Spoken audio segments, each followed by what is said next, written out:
Good morning everyone, সবাই কেমন আছো? আশা করি সবাই খুব খুব ভালো আছো। আমিও কিন্তু মোটামুটি ভালোই আছি। আজকে কিন্তু আমি রান্নাঘরে চলেও এসেছি। তো রান্নাঘর থেকেই ব্লগটা শুরু করলাম। এখানে দেখো রেখে দিয়েছি মাছের ডিম, আর ওখানে ইলিশ মাছ তারপর আজকেই বাজার থেকে নিয়ে এসেছি। তারপর শুধু সকালে বাজার হয়ে গেছে, যেখানে নিয়ে এসেছি ডিম, এখানে আম, আর এখানে বাজার আছে মোটামুটি পুঁই শাক, মূলো আর কুমড়ো আমি দেখতে পাচ্ছি, তলায় কি আছে জানি না। আসুক মিষ্টি, মিষ্টি এসে দেখবে কী কী আনাজপত্র আছে ভিতরে। তা চলো, আমার ব্লগটা কিন্তু আজকে আমি এখান থেকেই শুরু করলাম। আমার সঙ্গে থাকো আর ব্লগটা দেখতে থাকো। আজকে তো আমাদের ফাংশানটা আছে, ওই জন্য আনন্দেও আছি, আবার একটু চিন্তাতেও আছি যে যদি আবার বৃষ্টি বাদলা হয় তাহলে একটুখানি টেনশন হয়ে যাবে, এই আর কি। যাই হোক, আশা করি ভালোভাবে আমাদের ফাংশানটা মিটে যাবে। তোমরা আমার সঙ্গে থাকো আর ব্লগটা দেখতে থাকো। আকাশ কিন্তু একটু মেঘলা মেঘলা আছে, ওই জন্য একটুখানি কিন্তু আমরা টেনশনেও আছি। যাই হোক, আশা করি সব কিছু ঠিকঠাক ভালোভাবে হয়ে যাবে। এখন বাজে পুরো জানো তো 11টা। আজকে কিন্তু আমার সব কাজ হয়ে গেছে, কারণ আজকে অনেক সকাল সকাল ঘুম থেকে উঠে পড়েছি। আমি খুব একটা সকাল সকাল ঘুম থেকে উঠি না, একটু দেরি করে উঠি, কিন্তু আজকে অনেক সকাল সকাল উঠে পড়েছি। তা আমার সমস্ত কাজ টাজ সব সারা হয়ে গেছে। মাথায় একটু আজকে কালার করব, একটু পরে করব একটু কালার। আর একটুখানি কে জানি না কেন একটু টেনশন হচ্ছে, টেনশন হওয়ার কথা নয় কিন্তু একটু হচ্ছে আর কি। যাই হোক, ওই টেনশনটা কমানোর জন্য ভাবলাম একটু টিভি খুলে বসি। এই যে টিভিটাকে একটুখানি খুলে দিয়েছি মনটা একটু অন্যদিকে করবার জন্য। আর একটুখানি টিভি দেখবো, বেশিক্ষণ দেখবার সময় নেই, আবার উঠে পড়বো। আর মিষ্টি এসে গেছে, মিষ্টি রান্না টান্না করছে, আর জল খাওয়াটার পর আমাদের কিন্তু সব খাওয়া হয়ে গেছে। তা চলো একটুখানি টিভিটা দেখি, তারপরে একটু পরে উঠে মাথায় কালার করব। আজকে আমি রবীন্দ্র নজরুল সন্ধেবেলায় যে অনুষ্ঠান হবে আমাদের পাড়ায়, এতদিন আমরা যে রিহার্সালটা দিচ্ছিলাম তোমাদেরকে রোজই শেয়ার করেছি, তা সেই অনুষ্ঠানে আজকে আমি কি পরবো। তা শাড়িটা তো দেখতেই পাচ্ছ, তোমাদের সামনেই রেখেছি, এই লাল পাড় এই তাঁতের শাড়িটা আজকে কিন্তু আমি পরবো। আর তার সঙ্গে পরবো হচ্ছে এই লাল ব্লাউজটা, আর হাতে পরবো এই লাল চুড়ি দুটো, আর পরবো লাল এই দুলগুলো। তবে দুলটা যে কত দূর আমি পরতে পারবো আমি জানি না, ইচ্ছা আছে এই লাল দুলটা পরবার। আর পরবো হচ্ছে লাল এই ব্যান্ডের ঘড়িটা।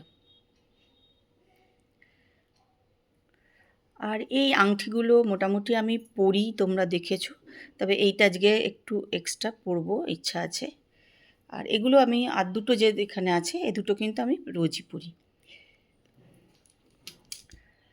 আর পরবো হচ্ছে লাল এই মালাটা, যেটা আমি নেপাল থেকে অনেক দিন আগে কিনেছিলাম, কিন্তু এটা মানে বোধহয় একবার হয়তো পরেছি মনে হয়, তারপরে আর কিন্তু পরার কোনো সুযোগই হয়নি, পরাও হয়নি।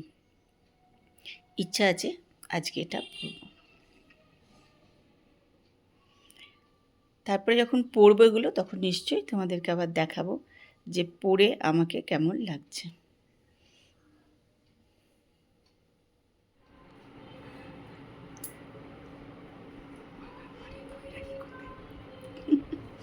দেখা যাচ্ছে না, মাথা তুমি সোজা করবে না বেঁকা লিখে দেবো?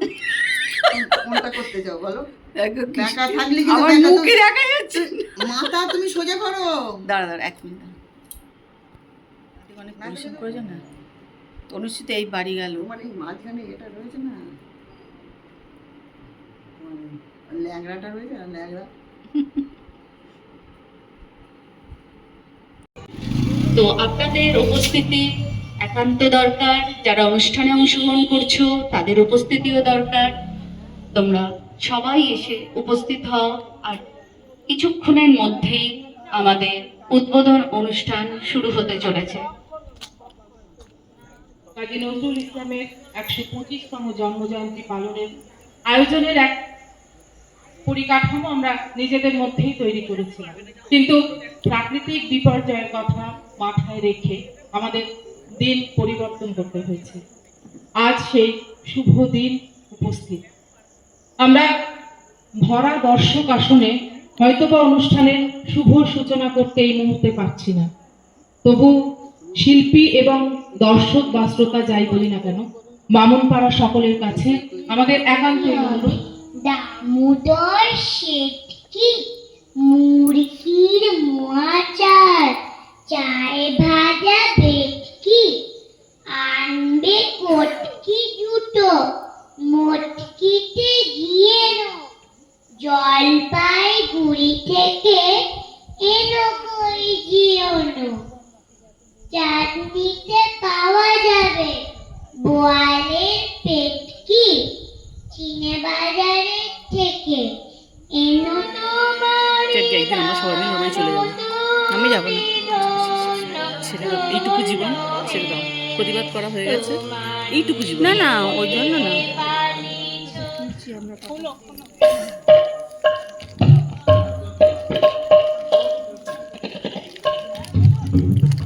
রত্না ওখানে দিচ্ছে বিস্কিট আর ওপর দিচ্ছে চা। এই ছোট ছোট বিস্কুট এনেছো কি করতে? এতগুলো খুলতে একটা বড় প্যাকেট নিতে পারবে?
এক বিরাট পৃথিবী, বাঙালির প্রাণ, বাঙালির আবেগ, বাঙালির অস্তিত্ব।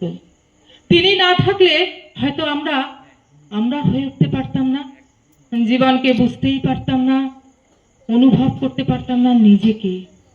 তাই কোথাও কোথাও গিয়ে সায়নে তপ্ত ধরণী পড়েছিল পিপাসার তাপ পাঠালে তাহারে ইন্দ্রলোকে অমৃত বাড়ির বার্তা মাটির কঠিন বাধা হলো কি দিকে দিকে হলো দীর্ণ দিকে দিকে হলো দীর্ণ নবয়ঙ্কর জয় পতাকায় ধরা তার সমাকীর্ণ ছিন্ন হয়েছে বন্ধন বন্দী ছিন্ন হয়েছে বন্ধন বন্দী হে গম্ভীর হে গম্ভীর নীলকঞ্জন ঘন পুঞ্জ ছায়ায় সমৃত অম্বর হে গম্ভীর হে গম্ভীর।